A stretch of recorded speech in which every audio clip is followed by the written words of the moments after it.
On behalf of the Embassy of France, I want to welcome all of you to this first phase of the roadmap to creating a dual language program. I am joined here with a number of friends and guests who will speak later in the panel. They have been successful in creating a Japanese dual language program, an Italian dual language program, and a French dual language program. And then I asked them to share with us their experience. So I will give them the floor very quickly so that you can hear them, and we'll begin in no particular order, just a screen order with Stefania.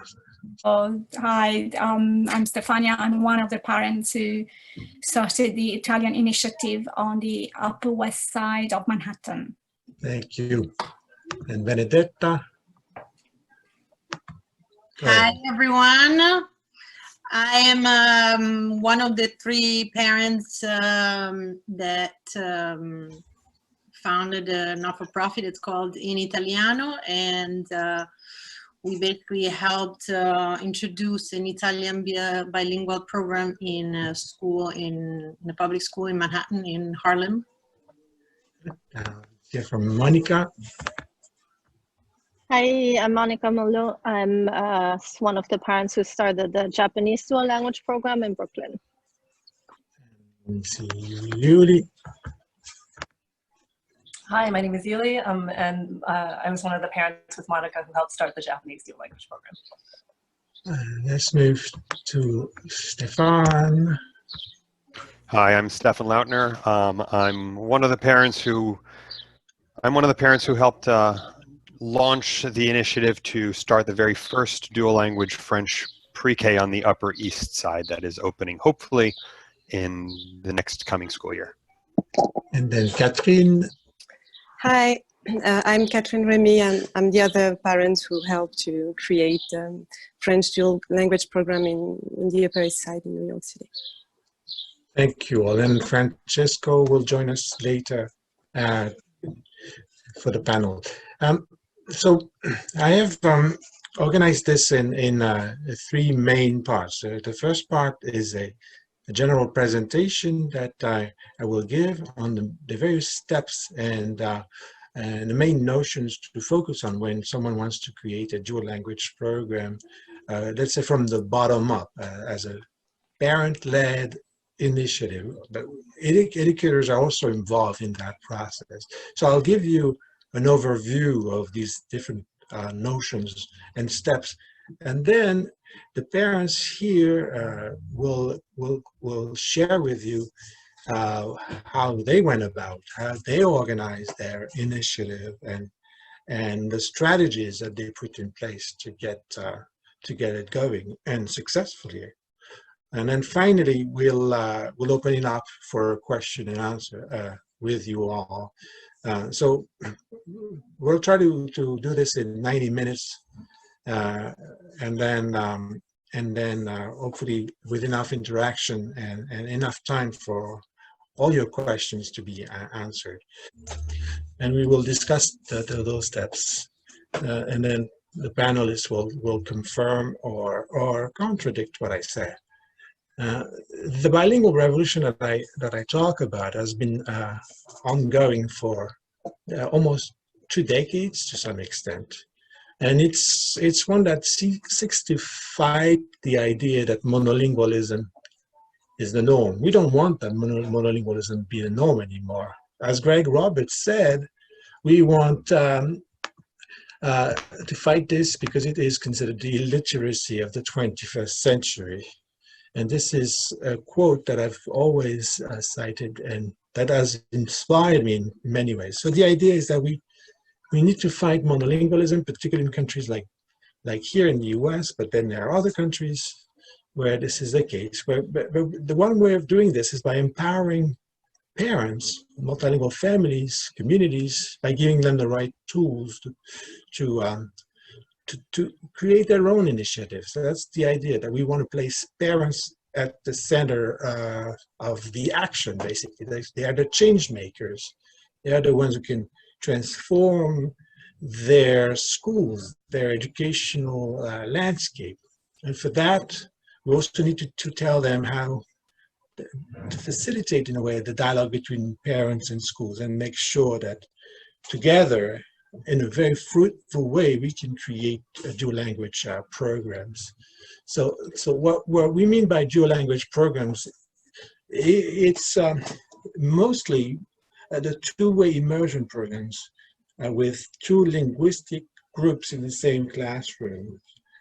So this is a model that is very popular in the United States. It might be different in your country, but here the 50-50 model is the one that is predominantly used by schools and school systems, and that's one that implies that, you know, one teacher will teach either two languages as a self-contained model, or it's two teachers teaching side by side, and the children therefore switch from classroom to classroom. So those programs have been in existence for over 20 years now, and they've been created in a number of languages, Spanish being predominantly used, but then also Mandarin, Urdu, French, Hmong, Russian, Haitian Creole, Italian, Bengali, Polish, Arabic, all these languages, even in sign language, even in Native American languages, have been offered through dual language.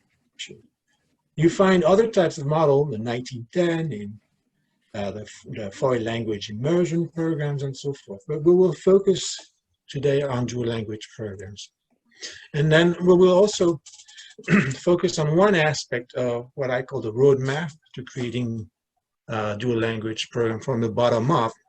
In the first phase only, we will have 2 more webinars in the coming weeks that will discuss the phase 2, locating a school, and phase 3, launching the program. But today we're just focusing on this very important aspect, which is community outreach.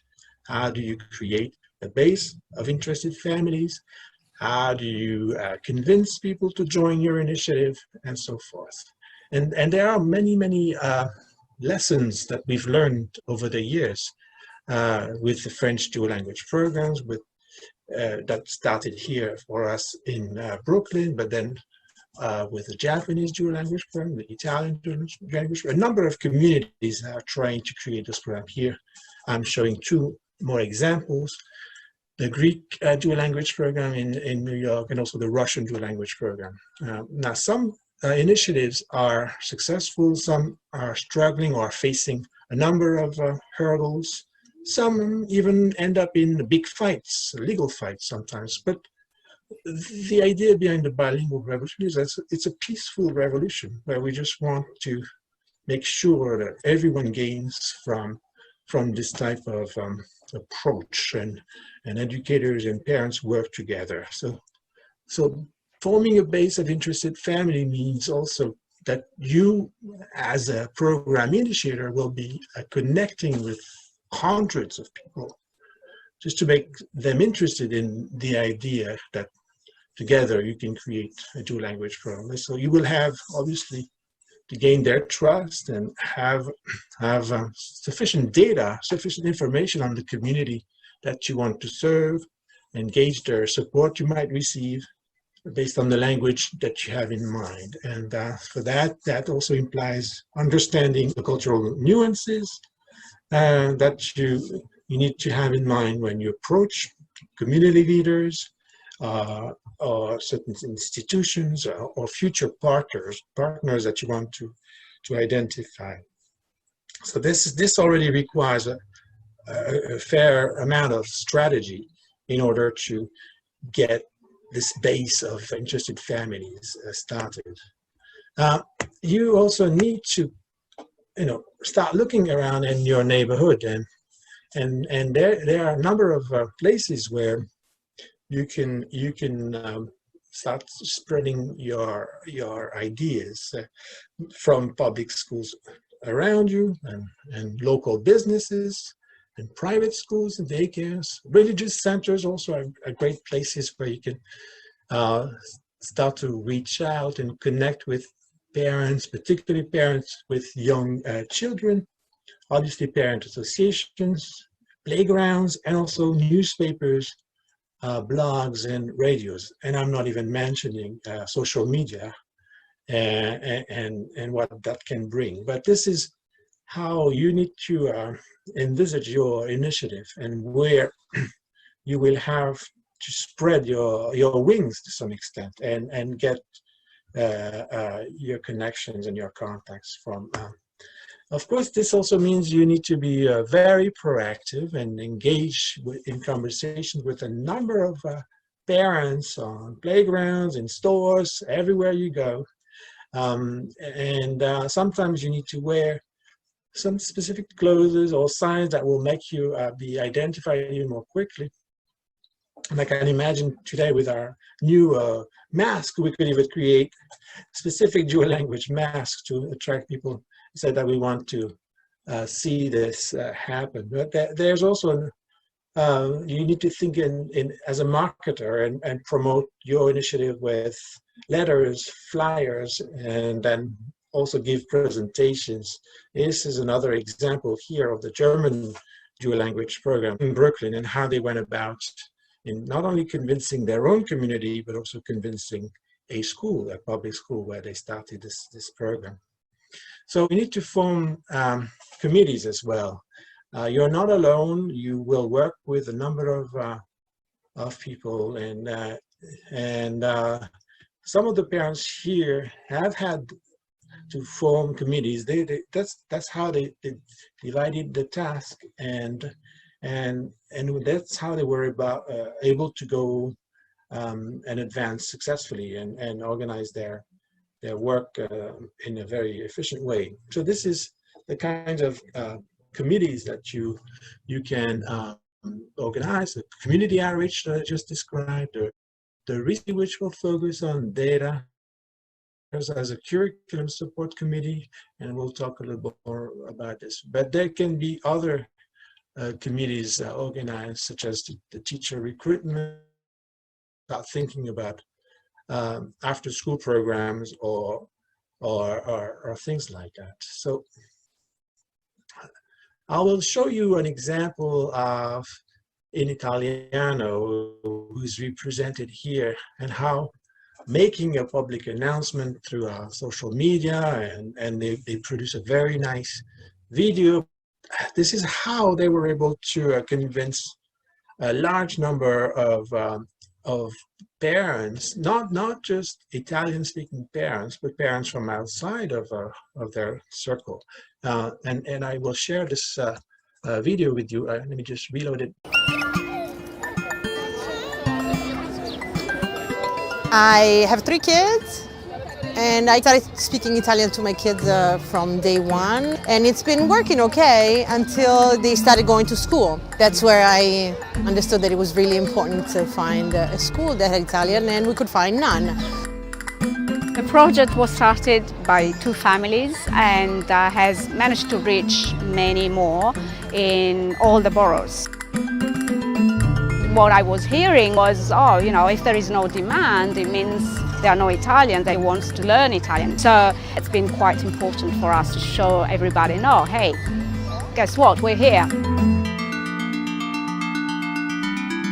We managed to convince the Department of Education to create an Italian dual language program in Manhattan, but we don't want to stop here. There's a lot of families in other boroughs, and it would be awesome if they could create the same opportunity in different boroughs. What's interesting about this possibility of an Italian school in New York is that 50% would be Italian kids, and the rest would be kids whose language is not Italian. So this whole exchange of diversity of thought is something that we are really missing in this world, and to be able to offer that in a public school environment in New York City would be just possibly for me a dream come true. It's really important to me to find a good school community because she's, you know, multicultural, multiracial. We wanted her to be in an environment where both sides of our own identity kind of recognize and met. For us, it's extremely important that he has a bilingual education because it's a way to make him hopefully a better citizen of the world. Join Join Join the bilingual revolution.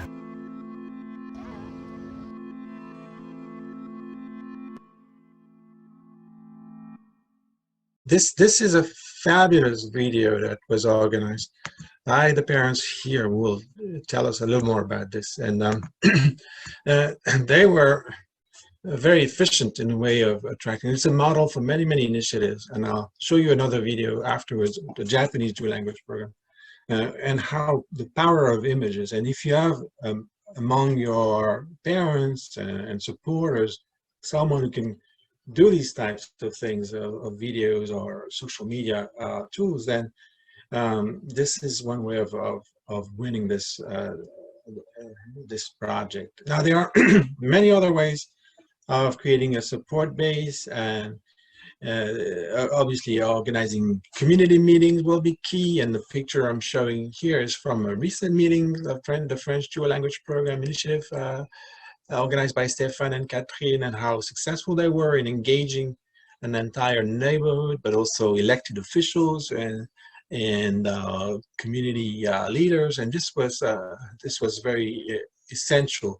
And engaging school officials was also part of their strategy. And then they invited school principals to come to their meetings, and they exchanged a lot of information with the parents, and the parents were contributing their own information. And they were showing also their diversity, not just ethnic or socioeconomic, but also different understanding and expectations. And that's the kinds of things that those meetings are useful for.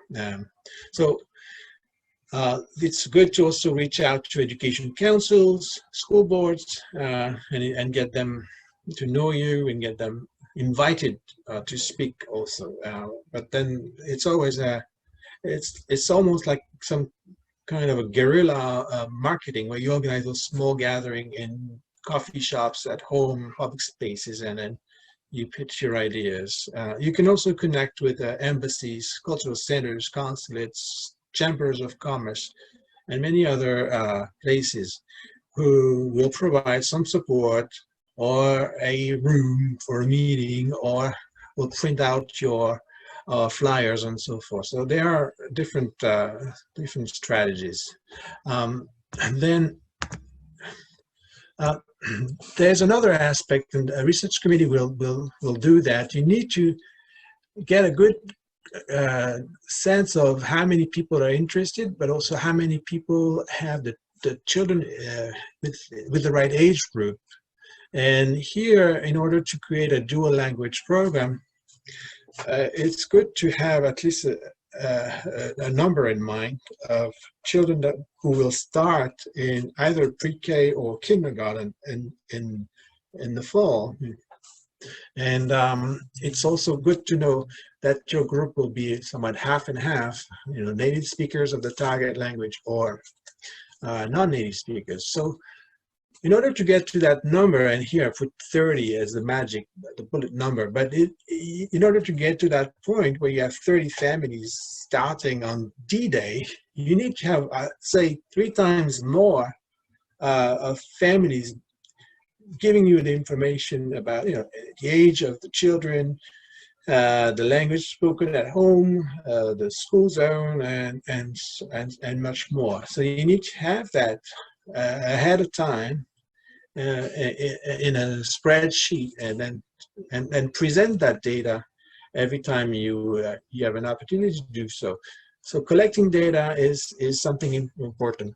For the French story, we used the community survey and US Census, which gave us access to a number of interesting information. We also used the French consulate's data in order to know exactly where people were located and the language they spoke at home and so forth. So we got an idea of where the French speakers were. Although it's not a perfect picture, we still know that where we should be working on. It's important because that's also told us that there were something like 22,000 French-speaking children in New York City alone, and we needed to do something for them. We needed to create many more schools, and a lot of them public schools, so that they could gain access to dual language education. Finally, before I conclude, I want to say a few words about school location and forming a committee that will just spend a lot of time assessing schools, talking to school principals, assessing not just the quality of the school, but also if there are seats available, if the people that are open to dual language education, what kind of pedagogy or philosophical approach do they have.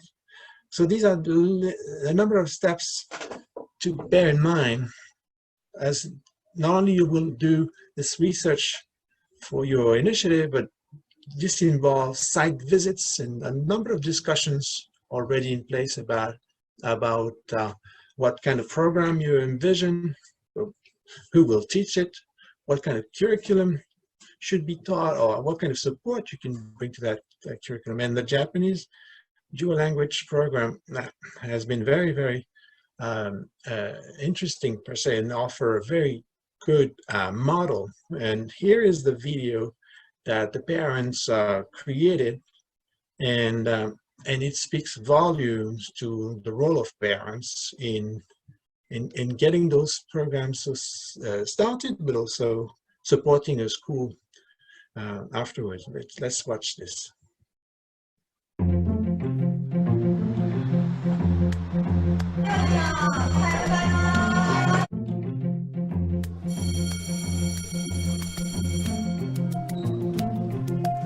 We are the only school in the entire Department of Education that hosts the first Japanese dual language program. The children are learning Japanese and English through all of the subjects. アメリカ人の先生のコーティーチャーと、あと日本人の先生が2人体制で、だいたい半分が日本語で半分が英語で勉強しています。We have students who are Japanese and students who are English proficient learning side by side.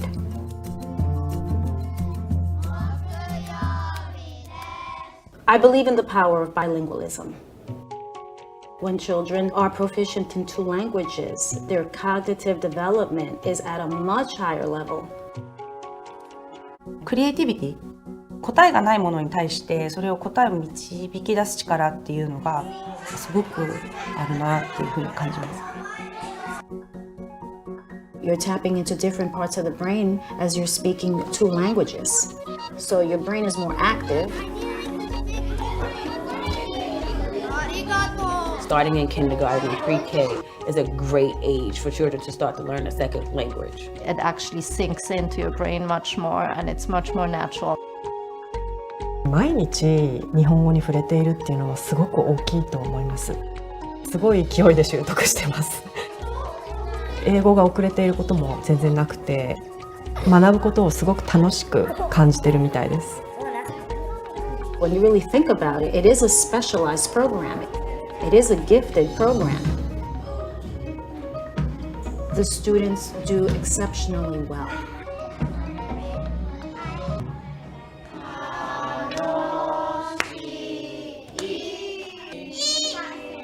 違った言語を学ぶことで世界に違う国とか文化とか考え方、やっぱりいろんなことを考えさせるきっかけになると思うんですよ。It really opens your mind to the world outside, and it doesn't just open your mind, but it opens your heart. They show greater empathy, respect culture, respect others, and generate tolerance and greater understanding for others. She has the opportunity to see the world through many different eyes. 日本語が自分ができるっていうことがすごく嬉しい。誇りに思えているように思います。これからの世の中を良くしていける子どもたちを育てることができるんじゃないかなっていうふうに私は思ってます。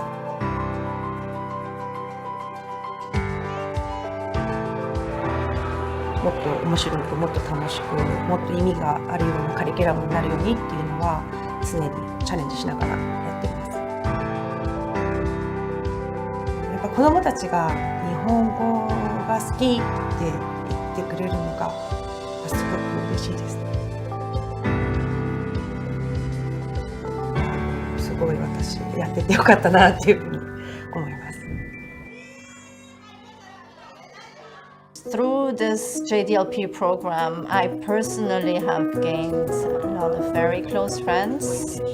2015年に保護者の熱い声でできたプログラムです。Parents are our partners. I feed off their energy. Because it's so grassroots, parents have to be involved, and in that way, families do come together. When the children see that the parents are building a community, they build their own community as well. They're like brothers and sisters. 子育てっていうのは学校だけじゃなくて家庭とコミュニティとみんなが集まってやることでより素晴らしいものができると思うんですね。でそれの理想形が今千代なのであるんじゃないかなっていうふうに感じます。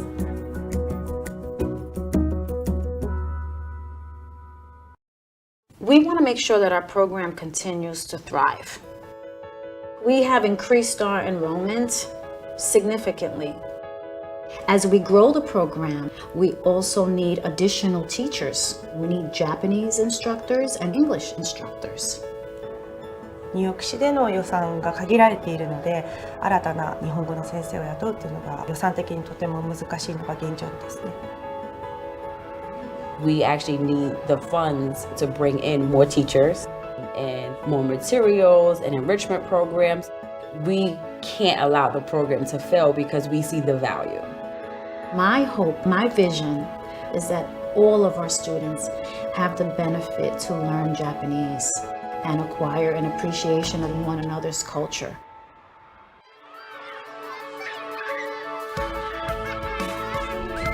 To see them thrive in this program, it just floors me.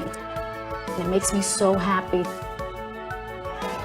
国際的な子どもたちを育てる素晴らしい学校だと思います。I can't think of a better way of teaching our children.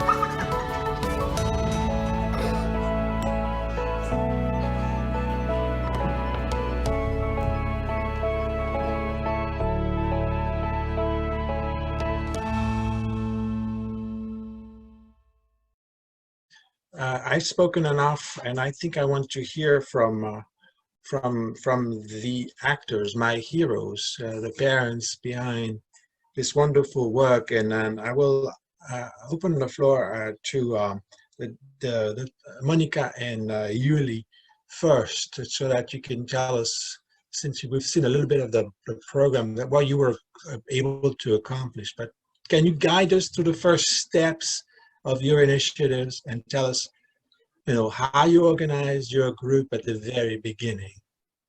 Sure. I guess I'll start because I was there more in the beginning, and Monica still continues to be at the program, so she can speak to supporting it. Does that sound good? Yeah, sounds good. Okay. So our initiative started with 5 parents, 2 Japanese, me, I'm Taiwanese, a Korean mother, and a Chinese mother. And we were all just really interested in providing, bilingual instruction in another school. And so what we did was we researched all the schools in the district. We did a lot of touring and checking out schools that could potentially house the program.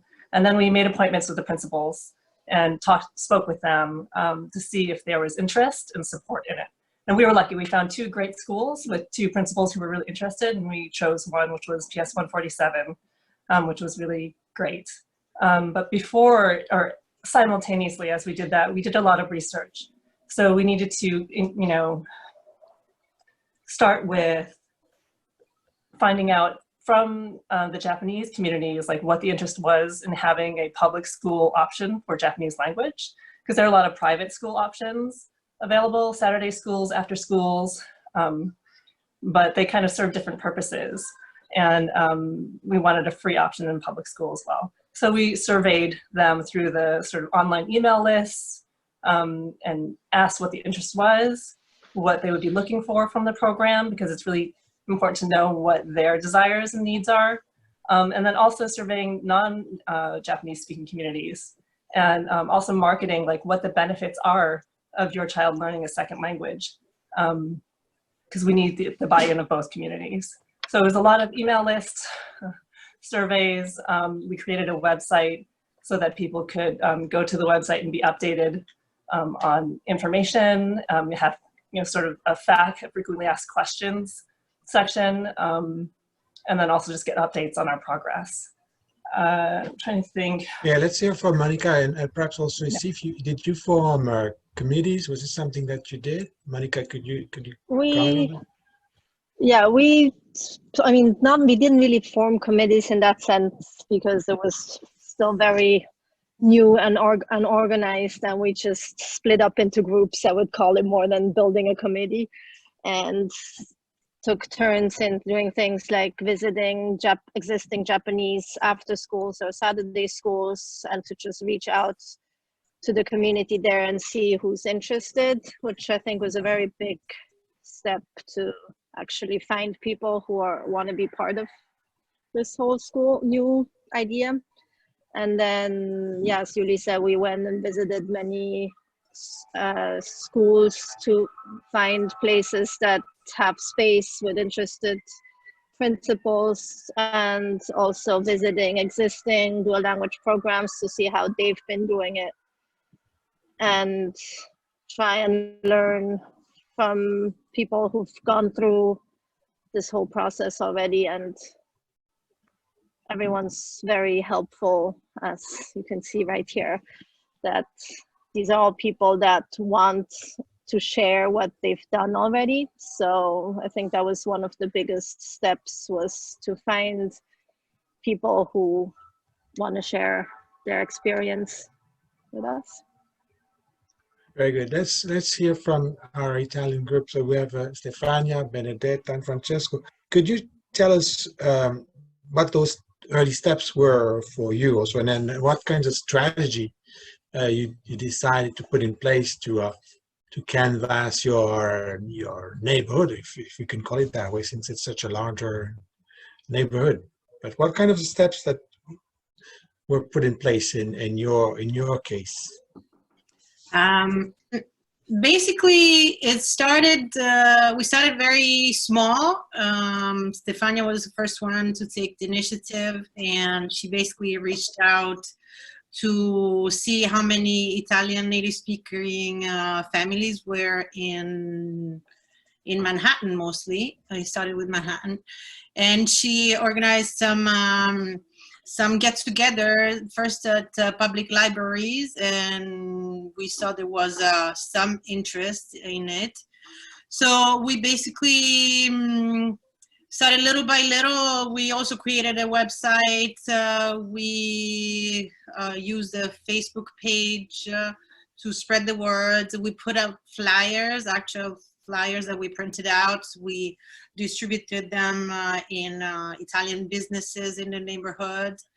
And we got quite a lot of response from Italian families, and not only in Manhattan, it spread out to Queens and Brooklyn as well. So what we did, we used the nice season, we organized picnics for the families, for people to get to know each other personally, not only through email chains. And that worked fine. It was a nice social moment. That's actually where we shot that video that Fabrice kindly shared with us. It was one of the picnics in Central Park that we organized with Italian families. And the word kind of spread out. Word of mouth kind of worked well. Excellent. Stefania. So did you form committees as well? What was there a sense that you were going to divide and conquer, basically, and divide the task first and then be more efficient? Is Stefania still here? Okay, go ahead. Yes, hi. I didn't realize there was a real interest in a bilingual program in Italian until I actually I met a prospective mom who was touring my son's school, and I could understand from the way she spoke English that she was Italian. So I asked her, and she was very interested in, these clubs, they call them in my son's school, one of which is an Italian cluster program, which is only offered to third graders. So I just spent some time and spoke to her, are you aware? It was very important for me to ask, to find out whether these new parents, these new families that were going to enroll their children in a public school were actually aware there would be a possibility to join a bilingual program, even in Italian, if we were able to reach out and find many families interested specifically in Italian. There are no Italian programs. At that time, there were none in Italian in public schools, for all, school-wide as a bilingual program. So that was the first thing, and this person in particular was quite. She responded immediately. She helped us, reached out. So I can think of that time as a new sort of reach out committee had been created on the spot. She was extremely helpful. That was the first thing, and I also was a bit shocked when we started publishing all this, this news, these events that we were going to organize. That many families were actually replying from Brooklyn, from Queens, from all over the boroughs. So so that was I think we can call it the first sort of outreach committee for the Italian initiative. And that's how La Rivoluzione was started. Assolutamente. Francesco, I think you're back, and can you say a few words about the strategy that you put in place? And I know we watched a video, which is a fantastic tool actually to win people's hearts, and I know you're a marketing expert, so can you tell us a few words about that, Francesco? Yes, of course, Fabrice. Thank you very much. The video, of course, it's a very good tool, both from a marketing perspective and to show our prospective parents how the programs are done. But I think the most difficult part is really to go into the territory of New York City and find the families that are interested in continued bilingual education for their children. There is a lack on that, meaning that of course there's a private school that does a bilingual program, but it's not accessible to everyone, and it's only in the Upper East Side. So the idea was to find the clusters of Italian families and to reach out to them with different social media tools and different tools, including the collaboration with our consulate and specifically the Office of Education, in order to establish some mailing lists and some contacts and some key people into territory, because we cannot be everywhere. So we really need to empower parents, families, and potentially teachers that are located in the different areas where the Italian family clusters are, so that they can be the best testimonial for that. They can be our right hand and left hand sometimes together, so as to reach out to their fellow parents and say, listen, I know it's tough, I know it's something that will add to the duties and to the studying that the children have to do, but if you want to keep Italian, that's the only way. And sometimes you really have to market that, because as Italian parents, you don't realize that when the kids are home until 3-4 years old, they all speak Italian, we play in Italian, they play together in Italian. Once they are out in kindergarten after 6 months, if you don't manage to be very careful, Italian is not gone, but they are not going to reply to you in Italian, which it's frustrating. And you have to realize that if you don't act quickly, then it's very tough to keep the language. So there's two layers, in my opinion. There's the Italian family clusters, but also to explain to the families that if their objective is to keep the Italian at home or to keep the Italian as a language for the kids, they should act very, very fast. And that's how we managed to have those programs starting. And you won. And this is the beautiful story of the Italian dual language program. And for me, knowing New York City and the number of Italians, I mean, I watched so many movies as well with Italians in them. When you think of New York and the Italians, I was really wondering, why is there not a dual language program in Italian already? And you guys came and changed that and made this happen. So congratulations. Thank you, Fabrice. I think, sorry, if I may, just one second. Yeah. With the Italians, we have we had issues in the past, of course. There's a large Italian-American community. I think you referred to that.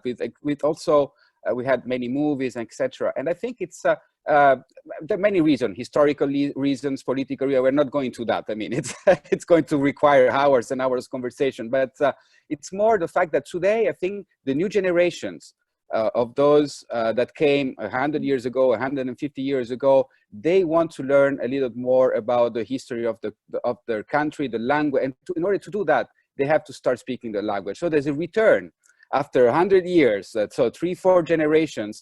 The kids of those that immigrated from Italy many years ago, they want to understand better. And Italy changed. There's tools today. They can travel. They can, I mean, not today, but at least they have social media. And so there's a return on that. And we have also to leverage to this point.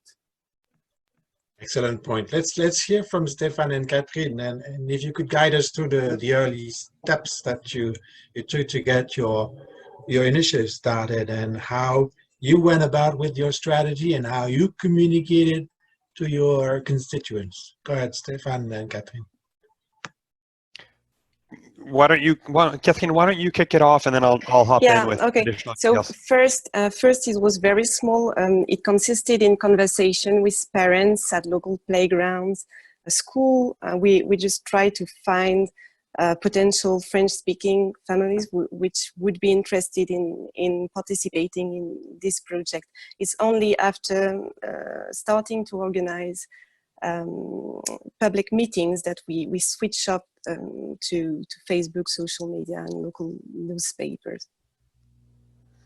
Yeah, I think Catherine points are incredibly critical, and I think something really to take away from this, right, is it really starts with a small group of parents. And what happened in our situation is that Catherine and I and a couple other French-speaking parents, we didn't know each other before the first day of school of our now first graders. When you cross other parents who live in your community and just really getting those parents on board and if you have in mind an idea, a project of creating a dual language program, we started with 10 parents, and our idea behind that to create this really started. It was a 2-track process. We wanted to, amongst all these parents, get an after-school program together as well as a dual language program, because we realized that perhaps for our first children, it was too late for us to have a dual language program in the school. But just keeping on pushing on that, we went from, call it 10, 20 parents creating an after-school program, and then really grew that number, as Catherine was alluding to, reaching out through social media, reaching out through the foreign language press in New York, because it's an incredibly strong tool. And I'm lucky to have a partnership with Catherine, who is a press officer, who really got us in touch with the local French community press, and helped get our message out. So we went from 20 parents at our school to suddenly 100 parents getting together for a meeting with elected officials, and that really held a lot of power to get the project off the ground. I don't think we formed committees really. It was just sort of a couple of us together driving the process forward. But where committees are important for this, and buy-in and participation from other parents is incredibly important.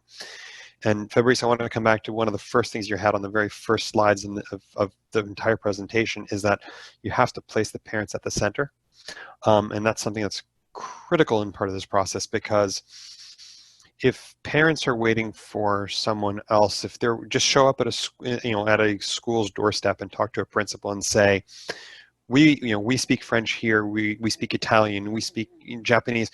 If you're waiting for the school to do it, it's not going to happen, in my opinion. It's something that's very important that the parents really need to take a strong initiative to create partnerships with other parents in the community, with the school. There's a whole slew of acronyms of the PTA, of the SLT, and then partnerships also with elected officials on the community education councils, as well as the city council members of your local neighborhood. All of these partnerships with parents and showing the strength of the community that is there that wants this program, I think to me those are the keys to success. And those are sort of maybe those aren't committees, but those are the people, and that's the activity that you need to really push this forward. You need to, because showing up 5 people in front of a city councilman's door doesn't change doesn't change anything for the city councilman. But if you show up and tell the city councilman, I have 100 parents who are behind me, and we will call a meeting, and if you are there, you will see we have 100 parents. And Fabrice, the picture you showed was telling, because that was our meeting in December. But I showed up to the city councilman's door and I said, I have a group of parents behind me. And they said, great, we're not interested. And I said, no, I have 100 parents behind me. And they said, when do you want a meeting? So really, being clear with your messaging, being clear with how many people are there and what you want to do is incredibly powerful. Because doing this, it's unfortunate to say, but we are political animals, and this is something that speaks to people. If you can show that there's power in community, it's very, very, very strong and telling, versus just waiting for something to happen. Spoken in true revolutionary terms. Let's hear from Yuli and Monica about the kinds of support you were able to garner, and also the kinds of obstacles that you had to surmount, or that those supporters helped you surmount. Do you want to start, Monica? Or? Sure. Yes, support was in our case pretty difficult and a hard thing to find, because it's a Japanese program, and the Japanese as a culture are more about they support people that come back to Japan. And so a school for people that don't want to move back to Japan, but that want to stay in New York and keep their language there, was really something that the Japanese embassy and consulate really wanted to support in the beginning. Once we got running and it's been successful, now they finally started to support us. But that was initially something that I've heard from many other languages. It's you go to your consulate and they're very helpful, and we did not have that in the beginning. And then also another difficulty is we thought all the afternoon schools or Saturday schools would be a helpful place, but unfortunately that was also more of a difficulty because they're scared that we might poach their students. So you would hope that everyone wants to be in this together, but because of the nature of this dual language program in a public school, kind of eliminates the necessity to go to an afternoon Saturday school. And so that was also I heard that we had to take. Let's find some positive things. Yuli. I'll say the ways that we overcame that was, just to keep on trying to persist and find those families that were planning to stay in the U.S. Because this is, this program would serve those families. We weren't really a program to help, Japanese businessmen families come for a few years and then go back and rematriculate into the Japanese education system. So once we found the families that were mixed families or families that had planned to stay for a long time and really wanted, that part of their child's heritage to be represented in their everyday school life, then that's sort of where we got traction with the parents. And like Stefan was saying, once we had a good group of supportive parents and, and the support of the school that we chose, then the Japanese embassy sort of came on board to help support us. But, you know, in the beginning, they were like, you know, there's nothing to support here, or, you know, you need to show us that there's a need and a desire for that program to exist. And I think that's what Julie just said is very important. I come from a trilingual background, having grown up in Switzerland with a Japanese mother, speaking French and German and Japanese. And I moved here and wanted my child to have at least some of those cultures. So you can't like send your child to regular school and then to a Saturday school in one language and then to another Saturday school in another language. So to have the chance to have at least one of these languages that I want to bring him come for free in a public school with no effort and no extra schoolwork and having extra costs is a huge advantage. And I think that's like a good way to also get people to be interested in this because, yeah. Let's stay on this question with Francesco, Benedetta, and Stefania. Let's hear about your story, the obstacles you had to conquer, and then the supporters. How did you build your group of supporters and partners? Shall I start? I had been volunteering at my son's school for a little while, and I realized that you know, there was something about school life that really I couldn't identify myself, especially because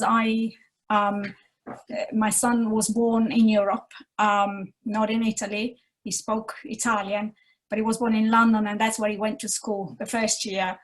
And my husband, we are an international family. My husband is from New Zealand.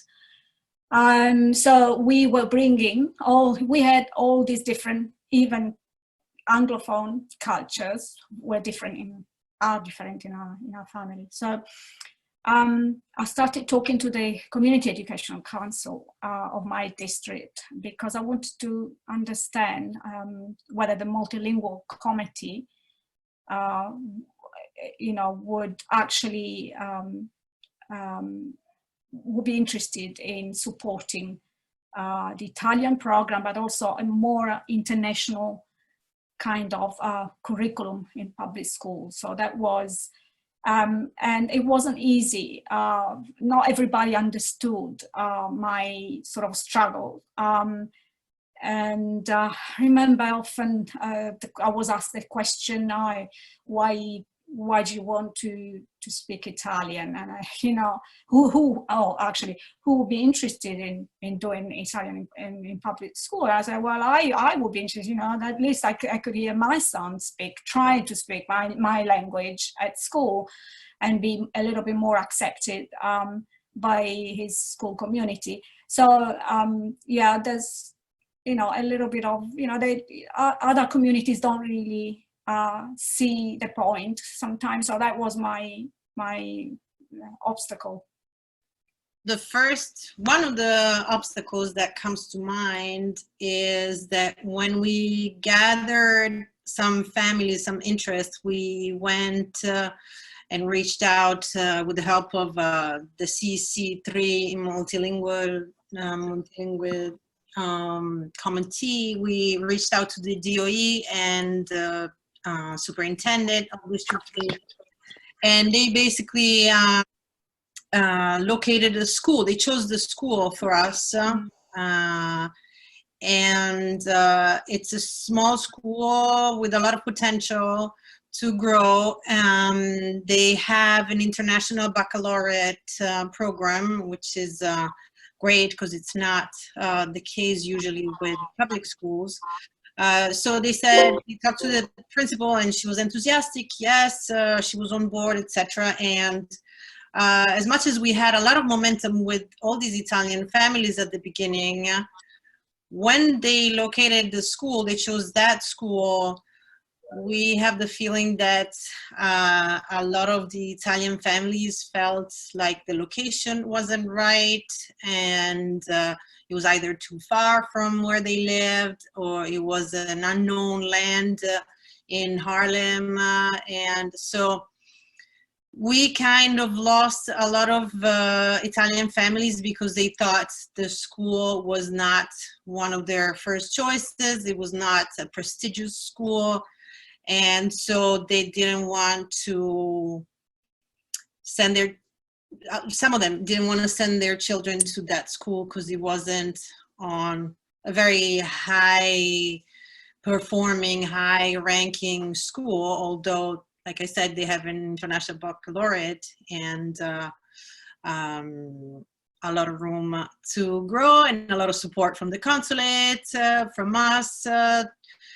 The other issue also that's a continuing issue is to find certified teachers that are native speakers of Italian and certified in New York State. And I'm sure the other communities share that issue with us. So it was kind of a cumbersome process, and we helped, the consulate helped to vet potential teachers, and we were lucky to find for now 2 amazing teachers of Italian, but I can say that it wasn't an easy process. Francesco, any advice on building partners and partnerships? I think this could be also, we have, I mean, I think we're managing, and now we're post, so we don't know, but we manage, I believe, to do a little bit of a turnaround. I think that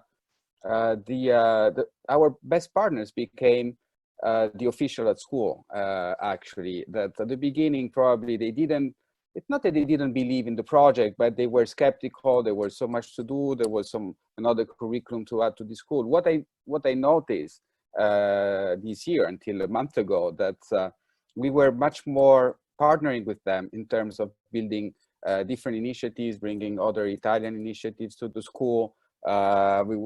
Even from a sports point of view, we were introducing a running club together with the Italian Olympic Federation. So we were advancing somehow in different areas, and so you know, once they understood through the effort that we put in, through the effort that the consulate put in as well to support them, that the project was a reality to continue, and the IB, of course, as Stefania mentioned as well, is there. So they have to have certain standards also in the second language to continue to get the IB.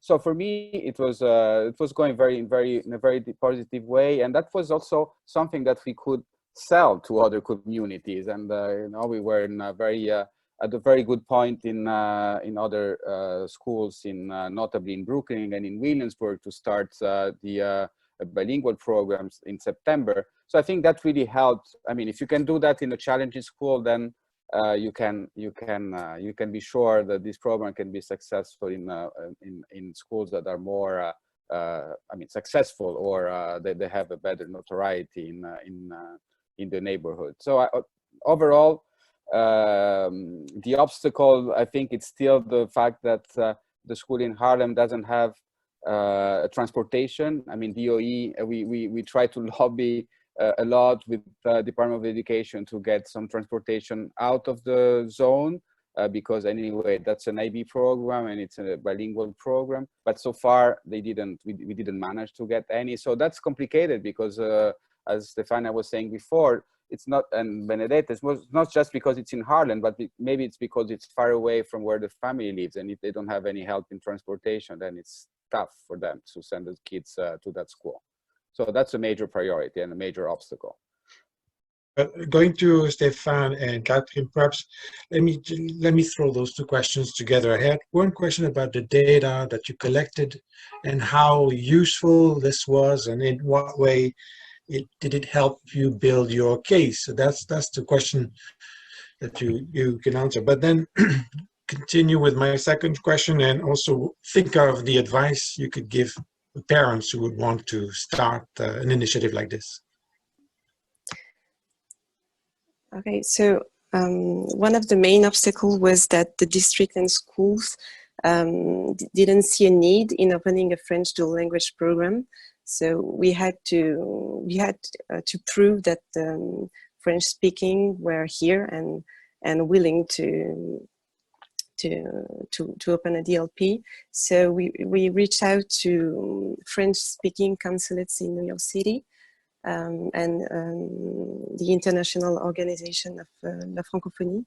And we explained our project and asked them if they were willing to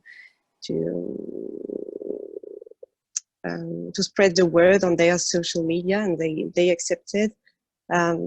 So being supported by them not only gave us more credibility and visibility, but also enabled us to expand a lot and diversify our community.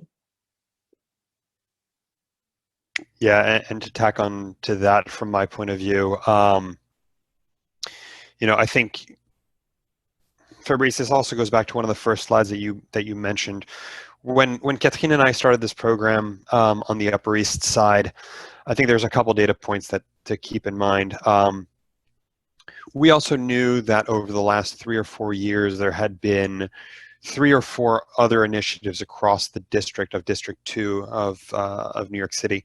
3 or 4 initiatives over the same number of years who had attempted to do a French dual language program in the district. And so, you know, we had a little bit to build on from there in terms of data that we collected, but, you know, it's a challenge in that really one of the biggest things you need to do is as you're looking at that data, you need to think in terms of children's date of year of birth, because then at that point you have a cohort of, you know, of what grade are these children in? When do these children start the schooling? I realized it late for my oldest child to create a dual language program, because as I've come to learn, it takes 2 to 3 years almost to create a program from the ground up. The other part, you know, I think that we all need to think about as we build a program and in terms of data. So, you know, the year of birth, so you know what grade and what cohort it is, and then also a zip code or you know what school zone are the children part of, because at that point then you can start targeting sort of where does the community live. And we were, you know, we were able to benefit a lot from your work and your team's work at you know, at the embassy, to leverage where were French families, where were they living, and where would we be able to hopefully cite a school. I think part of the obstacles, just to go back for that for 1 second, that we faced, and you know, Benedetta was talking about having lost families due to the location of the school. The DOE will tell you, if we give you a school where you can have a dual language program, take that school. It's sort of a one-shot deal. You know, if they say, this is the school where you have, go to it. And what I will say is my first child, we sort of lost an opportunity because I had started working with, you know, and I had started working with District 4, which is just north of us. And again, we're talking about Harlem here. And, you know, so a lot of families said, wait, we're in a really good school right now. We don't want to go to another school. We don't want to go to Harlem, you know, even though that there's a possibility of having a school there. So part of the data that you need to know just yourself is, you know, the politics of your school zone and your school district. Know what the makeup of those schools look like. There's a very big reason why you have you know, north of a dozen dual language programs in District 3. There's a reason why there's just a handful, you know, less than 4 in District 2. There are reasons behind that, and understanding those reasons, understanding the demographics of those districts, goes as part of the data that you collect. You know, it's a lot of work. You need to really think, and again, it goes back to the partnerships. You need to understand the dynamics of the parents, understand the dynamics of the school district, of the school zone, and then understand the dynamics of the community education council, as both Benedetta and Stefania talked about. You know, those are your partners. You need to get to know those people and have them understand the project and the passion that you have behind it. So it's part of the data, it's part of the advice. And the last piece of advice that I would say is, probably not the last piece of advice, actually. I have a lot of pieces of advice for anyone who wants some, and you know, I see a lot of laughing faces. And I'm happy to talk about this, and people can reach out to me at any time. But one, I think, critical piece of advice, to go back to something I said at the beginning of this, is it takes 2 to 3 years, and you need to realize that sometimes the project that you are going to lead or be a part of may not be for your own children. But as I said, the project that I'm a part of here, I knew that there were over 3 or 4 different years, 3 or 4 different initiatives, and those initiatives fell apart because parents felt that it was no longer for their child, and therefore they were no longer motivated to spend the time and, you know, the personal capital that it takes to lead a project like this. But if you want this, and if you believe in dual language education, as I think everyone on this call believes in, you absolutely need to keep on pushing a program forward, regardless of if it's for your child or for the children after. Because if you don't, that's when the steam behind the project falls apart. There was actually a question in the chat room about timing. The timing has been different for everyone. Let's go to Julia and Monica about the timing issue, because I think yours is a little different. I can say we started quite early, knowing that it would take a few years to start a dual language program. So I think we started when our kids were like 2. And it does take time to build those relationships and gather that information and find out, you know, what you don't know and what you need to know about the communities that you're trying to engage. Yeah, and like Stefan said too, it really has to come from a place of that you believe in bilingual dual language education. It can't just be for your child. Talk a little bit as well while we are on the Japanese dual language program about the data that you were able to collect, and what did it do to support your request? Yeah, our data mostly came from surveys that we put out to the Japanese community. You know, we didn't really have a relationship with the Community Education Council at the time, or the superintendent, so we really did a lot of the on-the-ground work ourselves and brought them, you know, literal spreadsheets of the responses and the interest and what people were looking for. And that really helped us get in the door with administration and the superintendent, because they realized that we were quite serious and that we would do the work and come prepared to answer their questions, you know, about like, well, who's going to participate in this program? You know, do you have commitments from families? Do you understand how dual language models work? You know, we brought information to them, which I think they were surprised by. Like, we introduced a different model than what was currently happening in some of the dual language programs in our district, you know, the side-by-side model. And so we sort of, you know, you have to become the experts in this so that you have something to offer your, you know, principals and superintendents as well. Monica, what are some of the advice that you would like to give to other parents? As everyone said, so it's having spreadsheets of names, any way of communicating to larger groups of like email lists, from phone numbers, social media. And then what Stefan was saying, very important, is the age groups and like date of birth, and get parents interested maybe for the second children because they missed the train on their first child, those are often people that are really interested because they realize what they missed and that there's a chance for the second one. And often the older kids can even learn from the smaller kids when they end up in a program like this.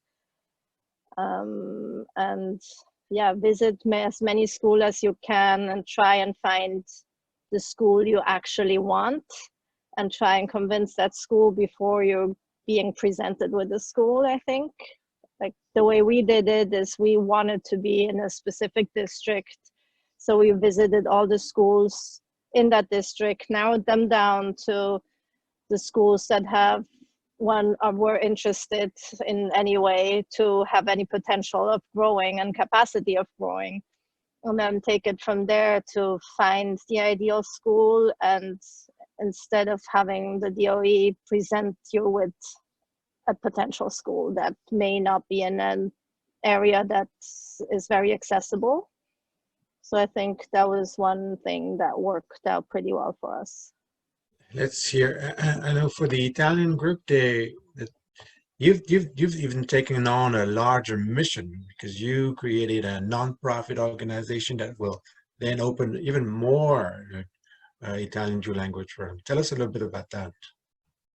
Yes, we established, I mean, after we started the program, we managed to start the program at PS242 in Harlem.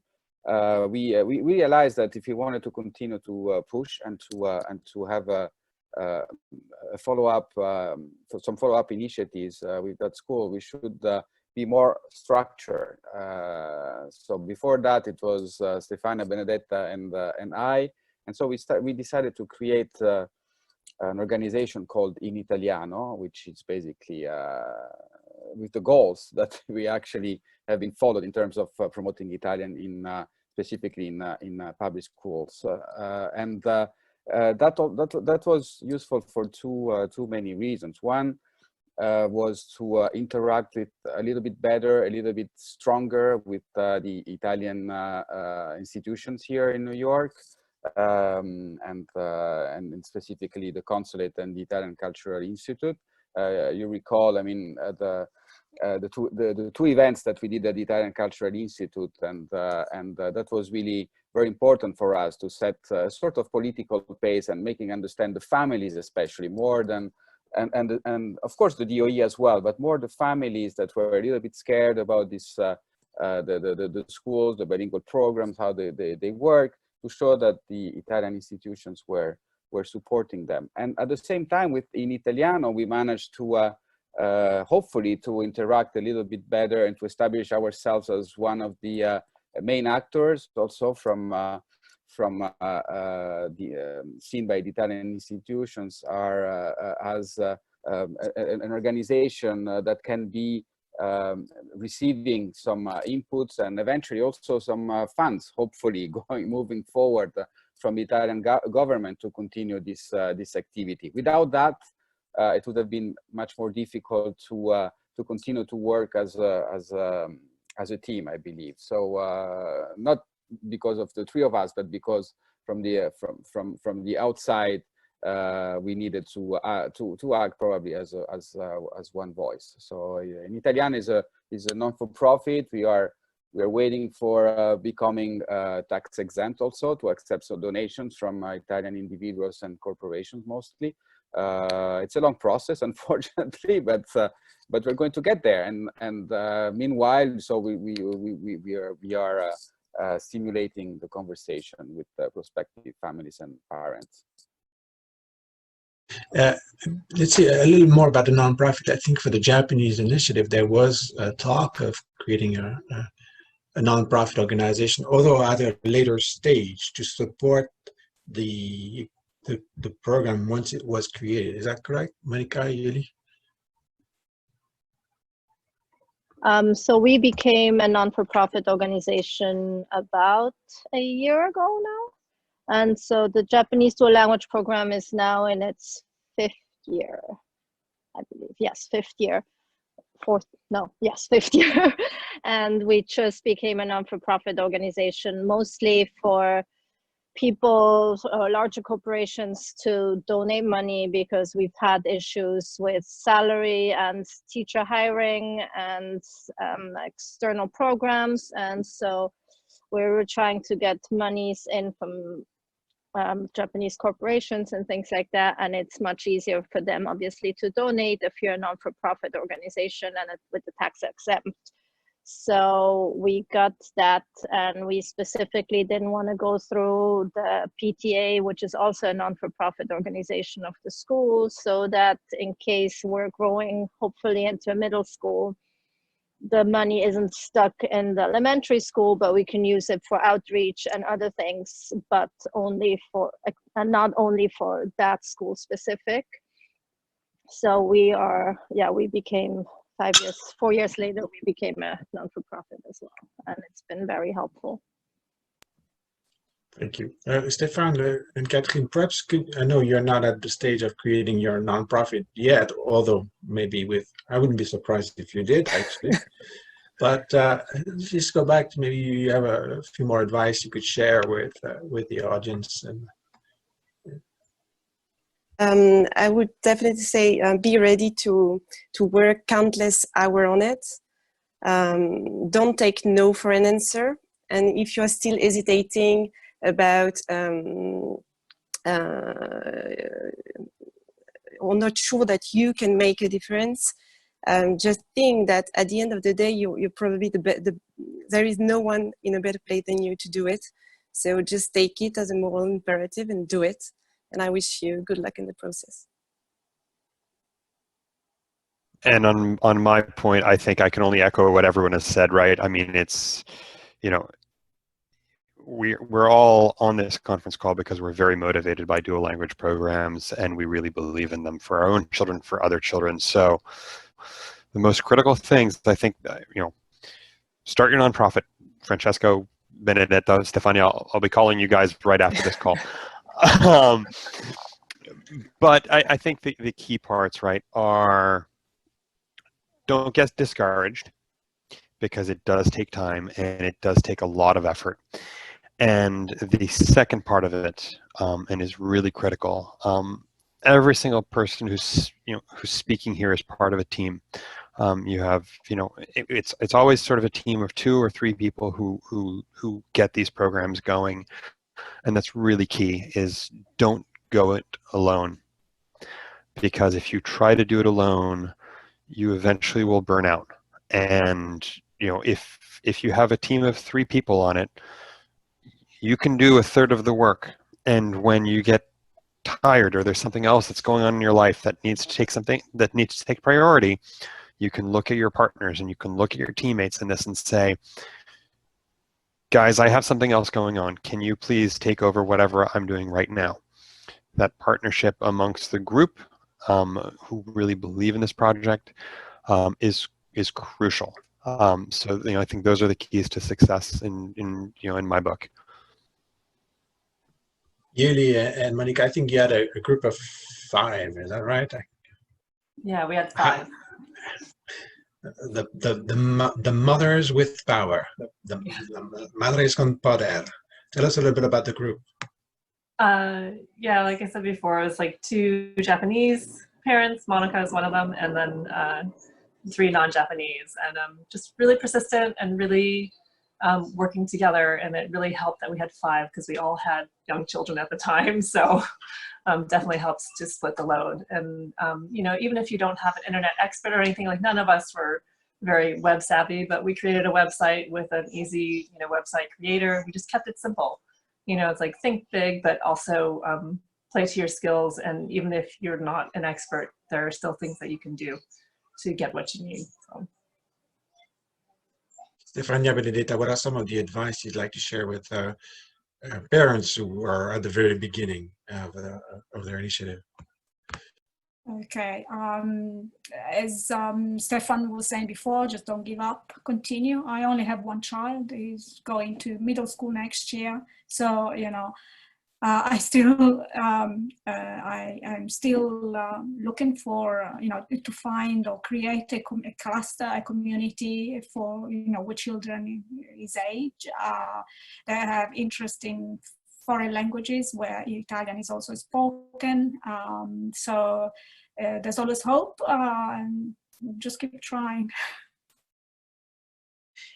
Just so you guys know, none of the Italiano team has children enrolled in the school. So that goes to show you that we really believe in Italian dual language programs, but it kind of took, it didn't take that long to start the program, but our kids were already older, and the DOE decided to start from pre-K and K, and our kids are already too old for that, but that didn't deter us from continuing.